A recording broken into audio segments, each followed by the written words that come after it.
এক সময় যাদের ছিল মাঠকে মাঠ জমি, থাকতেন রাজা বাদশার হালে, আজ তারা পথের ফকির।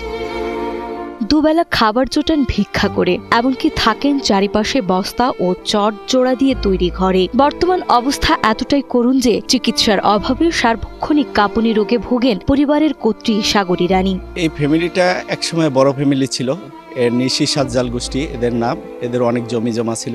এর শ্বশুর শাশুড়ি মারা যাওয়ার পরে স্বামী ছিল, উনি অসুস্থ ছিল, মারা গেছেন। এখন এরা খুবই অসহায়, এদের জায়গা জমিও নাই। জায়গা জমি তার আগের যে পূর্বপুরুষ ছিল সারা সব বিক্রি করে দিয়েছে। আর এরা ছিল, এর স্বামী ছিল তখন নাবালক, এর জায়গা ওর সাথে চলে গেছে। এখন ওই মানুষের বাড়ি চাইয়া চাইয়া খায়। আমি খয়রাত জগাত করে খাই, কষ্ট হলে কর্ম কি, আমার পেটে তো দেওয়া লাগবে। বরিশাল জেলার বাকেরগঞ্জ উপজেলার ভান্ডারী কাঠি গ্রামের এই নারী সময়ের নির্মম আঘাতে আজ নিঃস্ব। প্রায় 10 বছর আগে স্বামীকে হারান সাগরী রানী। তারও আগে শিশু বয়সে হারিয়েছেন বাবা মাকে।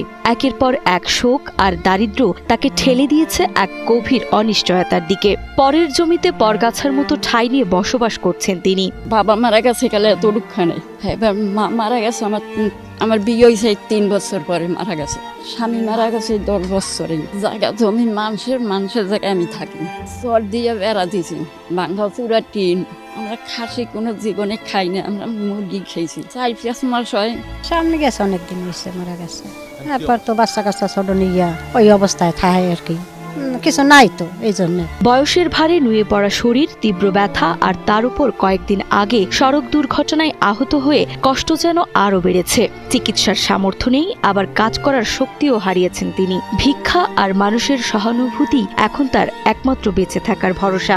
এই দারিদ্রতার করাল ছায়া গ্রাস করেছে তার 2 সন্তানকেও। পুষ্টিহীনতায় ভুগছে তারা, নানা রোগে আক্রান্ত হচ্ছে বারবার। স্বপ্ন থাকলেও টাকার অভাবে বন্ধ হয়ে গেছে তাদের পড়াশোনা। আমি অ্যাক্সিডেন্টে অসুস্থ হয়ে গেছি। আরে তো আমার আঘাত লাগবে, আমি আরের মধ্যে ব্যথা করে। টাকা পয়সা আমাকে কেউই দেয় না, আমরা নিজেরা কামাই করি দেখাই। টাকা তো চালাই পারি না, কি দিয়ে লেখাপড়া করুন। বাচ্চা দুইটা লই কি খামো কি না করবো আমরাই কইতে দেখেছি। সাগরী রানীর এই জীবন সংগ্রাম শুধু একজন অসহায় নারীর কাহিনী নয়, এটি আমাদের সমাজের বিবেককে নাড়া দেওয়ার মতো একটি নীরব আর্তনাদ। প্রতিটি দিন যেখানে তার কাছে নতুন করে বাঁচার লড়াই, সেখানে সামান্য সহানুভূতি হতে পারে তার জীবনের বড় আশ্রয়। অসহায় এই নারী আজও একটি নিরাপদ মাথা গোজার ঠাঁইয়ের আশায় চেয়ে আছেন প্রশাসন, সমাজের বৃত্তবান ও মানবিক মানুষের দিকে। সময় মতো সহায়তার হাত বাড়ালে সাগরী রানী ও তার সন্তানরা জীবনে হয়তো আবার একটু আশার আলো দেখতে পাবেন। আমি একটু সরকারের সাহায্য চাই, আমি একখান ঘর চাই, সরকারি ঘর। সরকার যদি একটা ওনাকে উদ্বাস্তু হিসেবে একটা ঘর তৈরি করে দেবে, একটু সাহায্য সহযোগিতা করে, আমিও গ্রামবাসী হিসেবে, আমার পাড়া প্রতিবেশী হিসেবে আমি কৃতজ্ঞ থাকবো এবং সবার কাছে আমি আবেদন জানাবো, জানি মানবিক দৃষ্টিতে দেখে একটু সাহায্য সহযোগিতা করে।